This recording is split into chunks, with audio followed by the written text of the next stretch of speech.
Hey everybody, it's a Review Revolution, back at you again.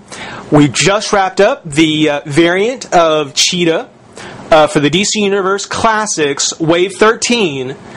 Didn't have the second variant, so that pretty much does it for our carded figures. And that also means that it's time to take a look back, kind of look at the winners and losers of the wave, and put together Trigon. In this case, starting with probably the one that I'm the most disappointed in, the one that is probably the weakest in the wave, and that is Cyclotron. Cyclotron, not that he's a bad figure. Again, if you're a Cyclotron fan, I would say he's worth picking up, he's worth having, but considering that he only comes with a base, and he's not that big a named character, I think he's certainly worth passing on. The bases, just to kind of get into the base real quick, considering it's the only base that's in the set, and it is just basically made for one of the 6-inch figures, I would say that if you're going to put a base in, let's spiff it up and let's make it, like a DVD size base, and really make it so that the Build-A-Figure can stand on it, thereby giving the character with the base a little more oomph, a little more reason to get, a little more connection to the overall set. Because really, as far as Cyclotron goes, total pass unless you come with the set. Second figure, and at this point I'm not making any comments as to who I like better or worse at this point, but the next figure in the set was going to be Negative Man. Negative Man, of course, actually comes with the Chase variant without the bandages. Cool figure. At this point, I'm kind of making a list of variants that I don't have, and maybe at some point I'll do a review of all the variants I never got around to. But for Doom Patrol fans, now we've got Beast Boy and Robot Man. Negative Man is certainly a welcome addition. Great figure, great sculpting, particularly around the bandages and the face. I really do like him. I think he was a good figure, and it means that we're only just a couple of figures away from getting the rest of the team. So that's pretty cool. Next, we actually did kind of a side-by-side with his original namesake, and that is the Blue Beetle.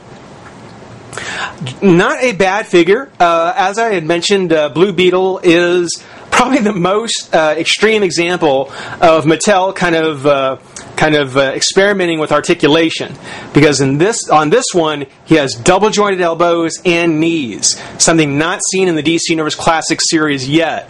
So, kind of interesting. Like to see where that takes us next, but done nicely, and certainly one I would highly recommend. The next two are winners, losers, not bad, could have been better, and that is the Priscilla Rich and the Barbara Minerva Cheetahs. Now, I do like the Barbara Minerva better. I think that the Barbara Minerva version from Justice League Unlimited would have been really cool to do, but she's not really part of the official DC Universe, at least not that style. Despite how she might have looked in the previews, even in her bodysuit, she looks great. I think that for the Golden Age Cheetah, had they been more of the Super Friends Cheetah style of costume, that would have been good too. So, in both cases, I think their TV counterparts actually turned out much better. One of the problems with the female figures, and Donna Troy shares it, is, like I was saying with Blue Beetle, they were experimenting with articulation, and the female figures have a whole new different kind of thigh and waist joint, which I'm hoping they decide to stay away from and don't go back to. But Donna Troy, great figure, great addition to the Teen Titans. I'm really looking forward to getting Starfire here soon. So definitely one of the winners, I think. This is start getting into the top 3 now. Donna Troy definitely comes through on number 3. Arguably, Superboy, I think, comes in at number 2. Very cool. Actually, I love his 90s version. I think it's really good. Everything from the kind of S wave in his hair to the flapping open jacket and the colors. Yeah, they definitely were modernizing a Superboy for the 2000s. Finally, my number 1 pick, Blue Devil. And I'm not going to say Blue Beetle because I knew I was almost going to. Blue Devil, he's a B-lister that actually does have a fan following. He made a couple of short appearances in Justice League Unlimited. His figure has been a chase figure from that series, and I think that it's high time that he got the DC Universe Classics treatment. So I think he looks fantastic. I think he looks great. So with the figures now done, let's go ahead and take their individual parts and let's put together Trigon. I guess starting first with, of course, his upper torso. Very interesting. Or actually, you know what? Instead, let's start with the lower torso because there's less going on there. He's got just kind of the standard, briefs. And then the two legs, which just snap on like so. I love the snapping sound on this. Whatever design that Mattel uses for these Build-A-Figure snap together, I love that sound. And now go with the Trigon on the upper torso with the one arm. Oh, I know not quite as crisp with snaps, but still very satisfying feel. There you go. Very, very good. Looking very impressive. Now his I guess peg on his head, kind of like a little arrow actually. Head goes this way. Whereas on the other characters, on the 6-inchers, this is just kind of a ball. Here, it actually seems to have kind of the I don't know, almost like pointed tip. Supposedly, I'm guessing to make it easier to put on without heating it up. And is that as far down as it goes? Quite a long neck, I must say. I commented that I thought his arm, especially the one here with the bracelet or with the arm guard, looks a little stubby. I don't know. Somehow his whole upper body does look a little, at least the arms look a little short. But we'll go ahead and we'll snap the top to the bottom now. Like so. Not bad, not bad. Looking very interesting. Looking very cool. Finally, as we had talked about with Blue Beetle, Blue Devil. See, I knew I was going to do that at some point before this was all done. Trigon does in fact come with... He actually isn't as big as I thought he was going to be. I thought he would be more of a giganticize, but no, he's actually smaller than I had thought. But he does come with the fabric cape, and then the piece here that'll snap into the back square. So, you've always seen the back square. If you look underneath the capes on like Superman or Batman, you see it pegged in. Here's your chance to do it yourself. We finally get a chance to put it in ourselves. Brings up the higher collar. And with the cape and then the collar in the back, it does actually give him a little more beef. It certainly looks like as though he's a little beefier, a little bit bigger. He's actually kind of cool. He's not bad at all. Trigon, of course, the father of Raven.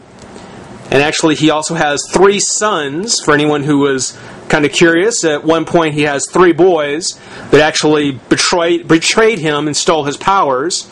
I wish I could remember their names. But yeah, kind of the demonic embodiment of complete evil, I think they've referred to him as. Not bad, not a bad figure at all. Looks really nice, very much in the feel of the DC Universe Classics. On his face, one thing that I comment on, or I responded to somebody's comment, was that his second set of eyes, with the 4 eyes he has, the way they're painted up here at the top, I couldn't help commenting that it looks as though that these are kind of like the Jack Sparrow eyes that he had when he was the chief when he was the tribal chief and he had the extra eyes painted on. maybe that's just me, but you guys, if you look at it, I just couldn't help it. It just seems that way to me. Again, his head looks like it's sitting a little high, and the sculpt on the face isn't bad. It just looks a little narrow. I would like to have seen his face, his neck and head a little thicker. Might have made it a little bit big for the body, but right now I think it is a little bit small. I think it's a little too small for him, actually. He does have kind of the antlers on top of his head, and of course the sash, which I won't pull away too far. The articulation. Let's see here. Head goes down and up, not up, not well. Yeah, okay. So he does have an up and a down, not too shabby. The arm comes up, out. Twist of the bicep, elbow, wrist. Crunch is working pretty good. Twist is working well. Now I see here is a twist I like, because the twist is actually here at the waist above the belt, not necessarily the twist down here on the bottom where the pelvis pegged in. I mean, in some ways he almost has a double twist on his pelvis, but see, the twist here is the one that I actually always look for. Legs come out again, twist of thigh, knee, and foot. Of course, Trigon does come with the staff, which we discussed earlier. And I guess you can hold it in either hand. Oops. One moment. There we go. I guess you can actually hold it in either hand.